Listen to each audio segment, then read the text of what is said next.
नमस्कार student, welcome to my YouTube channel miracles of maths. My name is Anupam Atpal and I welcome you again in my channel.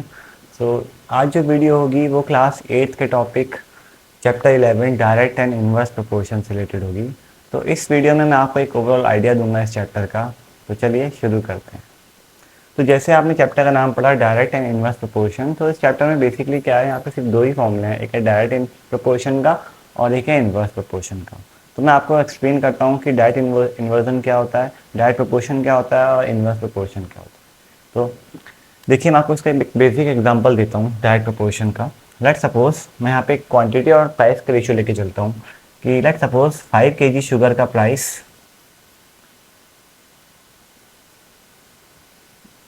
Of 5 kg sugar is ₹100। Let suppose कि 5 kg sugar 100 rupees की आती है, ठीक है। तो अगर let suppose student मुझे 8 kg sugar purchase करनी है तो कितने रुपीज़ की आएगी वो, price of 8 kg of sugar. तो बेसिकली क्या हुआ, यहाँ पे हम दो चीज़ों के साथ खेल रहे हैं, एक है हमारी क्वांटिटी और एक है हमारा प्राइस। सो देखते हैं मैंने क्या किया। देखो इस एग्जांपल में बेटा मैंने क्वांटिटी को इंक्रीज़ किया है। तो आप बताइए अगर 5 kg शुगर 100 रुपीज़ का आता है तो क्या 8 kg शुगर भी 100 का आएगा या 100 से कम का आएगा या 100 का ज़्यादा का आएगा। तो आपको पता है कि आपका कॉमन सेंस आंसर करेगा कि भाई 5 kg शुगर अगर 100 रुपीज़ का आता है तो 8 kg शुगर तो ऑब्वियसली 100 से ज़्यादा रुपीज़ का आएगा, ठीक है। तो देखिए क्या हुआ, जब हमने क्वांटिटी को इंक्रीज़ किया था हमें पहले से ही पता है कि प्राइस भी हमारा इंक्रीज़ होगा, ठीक है। तो आप बताइए 5 kg अगर 100 का है तो 8 kg कितने का होगा।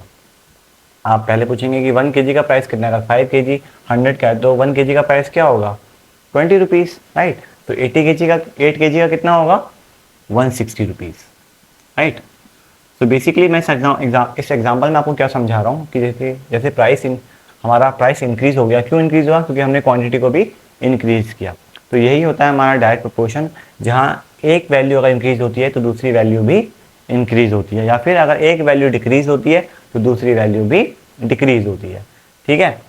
तो इस तरीके से मैं आपको इसका दूसरा एग्जाम्पल देता हूँ इनवर्स प्रोपोर्शन का, ठीक है। अभी देखिए आप एक चीज़ इंक्रीज हुई तो दूसरी चीज़ भी क्या हुई है, इंक्रीज। अब दोनों केस में ऐसे लूँगा जहाँ पर एक चीज़ मैं डाउन करूँगा तो दूसरी चीज़ भी डाउन होगी, यानी कि डिक्रीज होगी, ठीक है। इसी चीज़ का एग्जाम्पल लेता हूँ मैं शुगर का। अब की बात मैं क्या करता हूँ, मैं लिखता हूँ कि सेम 5 kg ऑफ शुगर का प्राइस ₹100 है, लेट्स सपोज सेम। बट अब की बार मैं 8 kg परचेज ना करके सिर्फ 2 kg पे इसे शिफ्ट कर देता हूँ, the price of 2 kg of sugar, ठीक है। अब आप देखिए मैंने इस एग्जांपल में क्या किया है, मैंने शुगर के प्राइस को ड्रॉप किया है। अगर मैंने शुगर के प्राइस को ड्रॉप किया है, इट मीन्स क्वांटिटी को ड्रॉप किया है, तो देखिए प्राइस भी क्या होगा, हमारा ड्रॉप होगा।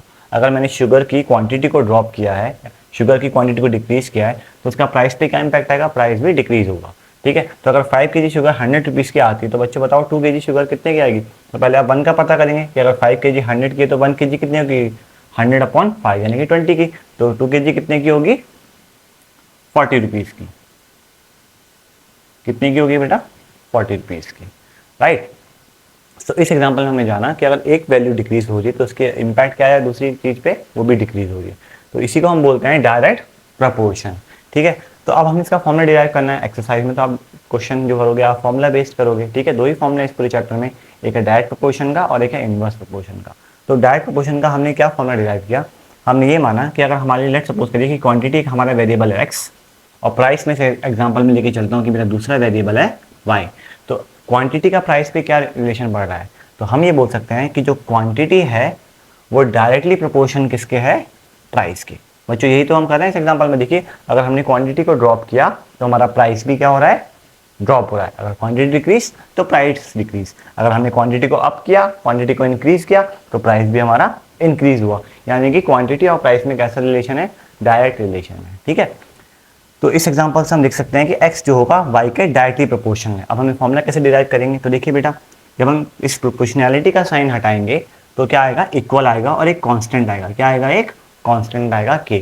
तो k y, k क्या है हमारा यहाँ पे, कांस्टेंट है। मैं अभी समझाता हूँ यहाँ पे कांस्टेंट का क्या मतलब है। अब देखिए y जो है इस k के साथ मल्टीप्लाई में, तो ये y इधर किस में ट्रांसपोज होगा, x के साथ डिवाइड में, तो x upon y equal to हमारा क्या आ जाएगा k। k means constant, k का मतलब क्या है बेटा, मैं लिख भी देता हूँ ब्रैकेट में, k हमारा है कांस्टेंट। ओके, अब देखिए x upon y equal to constant आने का मतलब इस एग्जांपल में ये है कि जो x और y यानी कि क्वांटिटी और जो प्राइस का रेशियो है वो एक कांस्टेंट है, यानी कि वो फिक्स रहेगा। अब देखिए इसी एग्जांपल से आपको समझाता हूँ कि कैसे फिक्स रहेगा। ये 5 kg शुगर थी, ठीक है, 5 kg divided by x upon y यानी क्वांटिटी अपॉन प्राइस, और यहाँ प्राइस कितना है 5 kg का 100 रुपीज़। देखिए इसका रेशियो चेक करिए कितना आता है, 5 1 5, 5 2 10, 0 बच जाएगा, ये ऐसे एज इट इज आ जाएगा। तो क्या रेशियो आया इस केस में 1:20, ठीक है। पहले केस में रेशियो क्या आया x और y का 1:20। क्या ये कांस्टेंट रहेगा दूसरे रेशियो के साथ, आइए चेक करते हैं। दूसरे केस में हमने लिया क्वांटिटी और प्राइस का रेशियो 2 kg क्वांटिटी और 2 kg क्वांटिटी का प्राइस कितना है 40 रुपीज़। देखते हैं रेशियो क्या आता है, 2 1 2, 2 2 4 एंड 0 एज इट इज, यानी कि फिर से यहाँ पे कितना आया 1:20। तो बच्चों मैं आपको यही समझा रहा था कि यहाँ पे देखिए क्वांटिटी और प्राइस का रेशियो हमेशा फिक्स रहता है। आप हर एक केस में देखिए, इसमें 2 kg वाले केस में देखिए और 5 kg वाले केस में देखिए, क्वांटिटी और प्राइस यानी कि x अपॉन वाई का रेशियो कितना है 1:20। क्वांटिटी एंड प्राइस का रेशियो फिर से यहाँ पे भी कितना है 1:20। तो फॉर्मूला हमें यही बता रहा है कि x और y का जो भी एक रेशियो होगा वो हमेशा आपस में किसके इक्वल होगा, कांस्टेंट रेशियो आएगा। तो यहाँ से ही फॉर्मूला हमारा डिराइव होता है। इस केस में हम इसे बोल सकते हैं कि ये क्वांटिटी x है और ये y है, तो ये हम बोल सकते हैं कि x1 upon y1 equal to x2 upon y2। तो ये हमारा फॉर्मूला से डिराइव हुआ कि x1 upon y1 equal to x2 upon y2, ठीक है।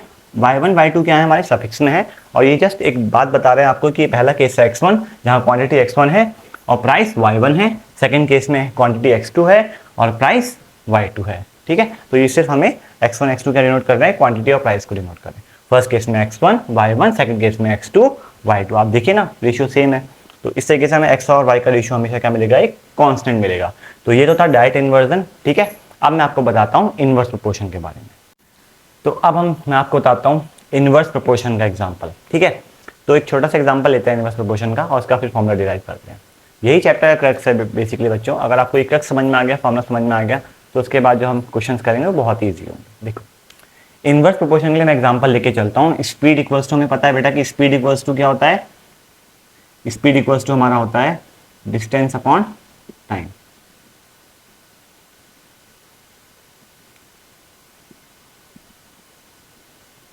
ठीक है, हमें पता है speed equal to distance upon time होता है, ठीक है। तो यहाँ पे मैं दो चीजें लेके चलता हूँ। आप देख सकते हो इस फॉर्मूले में जो स्पीड है और जो टाइम है वो किस रिलेशन में है, इनवर्स रिलेशन में। देखो स्पीड के सामने डिस्टेंस है, यानी कि जो स्पीड और जो डिस्टेंस है वो तो आपस में डायरेक्ट प्रोपोर्शन में है, लेकिन जो स्पीड और टाइम है वो आपस में इनवर्स प्रोपोर्शन में, क्योंकि स्पीड तो ऊपर और टाइम किसमें बेटा, डिवीजन में, यानी कि नीचे, यानी कि हम इसे बोल सकते हैं इनवर्स प्रोपोर्शन में। अब मैं इसका एग्जाम्पल देता हूँ आपको, ठीक है। मान लीजिए मुझे किसी सिटी ए से बी सिटी जाना है, ए से सिटी बी जाना है, ठीक है। और मैं यहाँ पे अपनी स्पीड इनिशियल केस में लेके चलता हूँ 25 किलोमीटर पर आवर की स्पीड से मैं ट्रैवल कर रहा हूँ, सिटी ए से सिटी बी मुझे पहुँचना है, ठीक है, ठीक है। तो लेट सपोज मुझे टाइम लगता है, मुझे जो इसमें टाइम लगता है पहुँचने में, लेट सपोज 2 आवर लगते हैं, 2 आवर मुझे लगते हैं ए सिटी से बी सिटी जाने में, ठीक है। अब मुझे थोड़ा सा जल्दी पहुंचना है ए सिटी से बी सिटी में, ठीक है, मुझे जल्दी पहुंचना है, ठीक है। तो मैं क्या करूंगा, ऑब्वियसली बच्चों आपको पता है कि मैं स्पीड को इंक्रीज करूंगा, तभी तो मैं कम टाइम लूंगा, है या नहीं। तो अब मैं क्या करता हूं इस एग्जांपल में, मैं अपनी स्पीड डबल कर लेता हूं, डबल अप कर लेता हूं अपनी स्पीड को। 25 किलोमीटर पर आवर से मैं अपनी स्पीड को 50 किलोमीटर पर आवर स्पीड की कर लेता हूं, देखते हैं क्या इंपैक्ट पड़ता है, ठीक है। अब मान लीजिए कि सिटी ए यहाँ पे थी और सिटी बी यहाँ पे थी, और सिटी ए और सिटी बी के बीच का डिस्टेंस 100 किलोमीटर था। कितने किलोमीटर था बेटा, 100 मान लो या 50 मान लो, चलो 50 मान लो, 50 किलोमीटर था दोनों के बीच का डिस्टेंस। तो आपको पता है कि स्पीड इक्वल्स टू क्या होता है, डिस्टेंस अपॉन टाइम। डिस्टेंस क्या है हमारी 50 किलोमीटर, ठीक है। और अगर हम ये 50 किलोमीटर की डिस्टेंस 25 किलोमीटर पर आवर की स्पीड से ट्रेवल करेंगे तो हमें कितना टाइम लगेगा। टाइम का फॉर्मूला आपको पता है, यहाँ से टाइम निकाल सकते हैं हम। टाइम इक्वल्स टू क्या हो जाएगा, इसी फॉर्मूले से डिस्टेंस अपनी प्लेस पे रहेगी अपॉन टाइम यहाँ आ जाएगा और स्पीड यहाँ आ जाएगी। यानी कि डिस्टेंस अपॉन टाइम।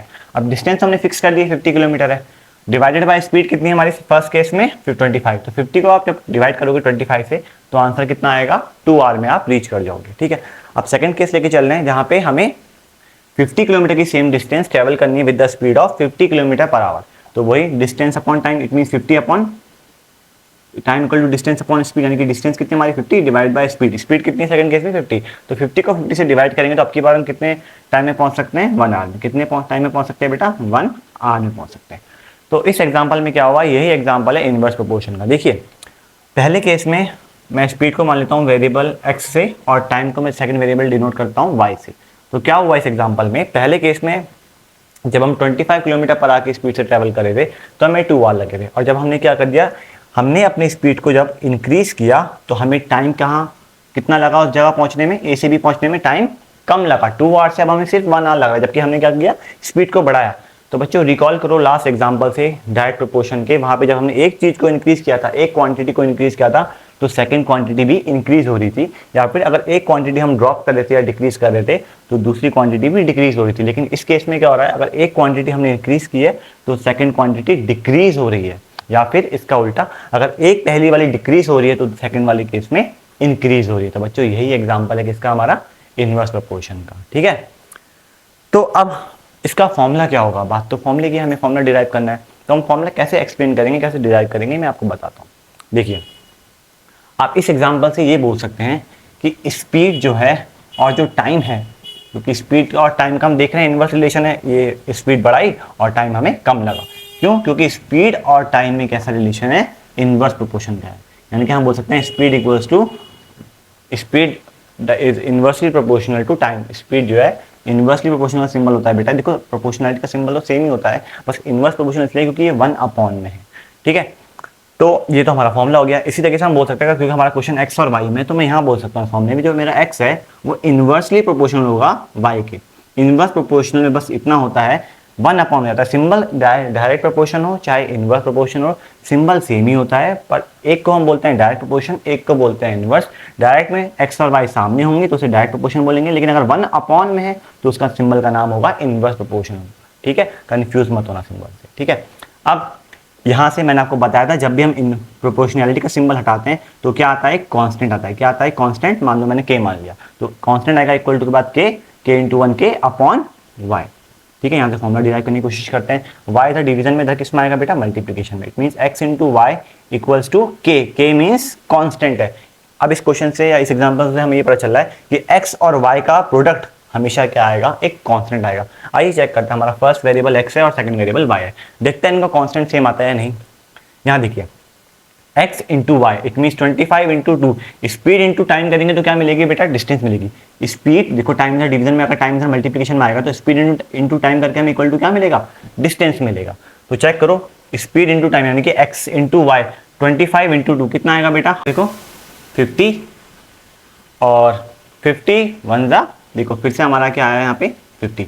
तो मैं आपको यही समझा रहा हूँ, देखिए आप मल्टीप्लाई करके देखिए 25 इंटू 2 50, और यहाँ पे भी देख सकते हैं x और y का प्रोडक्ट 50 इंटू 1 इक्वल्स टू 50, यानी कि x और y का मल्टीप्लिकेशन हमेशा क्या आएगा, कांस्टेंट। अब हम फॉर्मूला कैसे डिराइव करेंगे, it means x1 into y1 equal to, आप चेक करो x1 इंटू y1, इसे अगर फर्स्ट केस मानते हो आप तो x1 into y1 equal to 50 आया, और यहाँ पे x2 इंटू y2 भी इक्वल टू करके क्या है 50, यानी कि x1 इंटू y1 इक्वल किसके है, x2 इंटू y2, यानी कांस्टेंट है, दोनों का प्रोडक्ट दोनों केस में कांस्टेंट है। तो इस तरीके से हमारा फॉर्मूला डिराइव हो गया सेकंड केस का कि x1 into y1 equals to x2 into y2। ठीक है, तो बच्चों ये था डायरेक्ट प्रोपोर्शन और इनवर्स प्रोपोर्शन का एग्जाम्पल। तो इसके बाद हम कुछ करेंगे इसके क्वेश्चंस और ट्राई दीस। ठीक है, तो मिलते हैं जल्द ही एक नई वीडियो में जिसमें हम सॉल्व करेंगे इसके सारी एक्सरसाइजेस। ठीक है, तब तक के लिए मेक श्योर करिएगा आप इस वीडियो को लाइक करना मत भूलना, शेयर करना मत भूलना और चैनल को सब्सक्राइब करना भी मत भूलना। ठीक है, मिलते हैं जल्द एक नई वीडियो में। Thank you.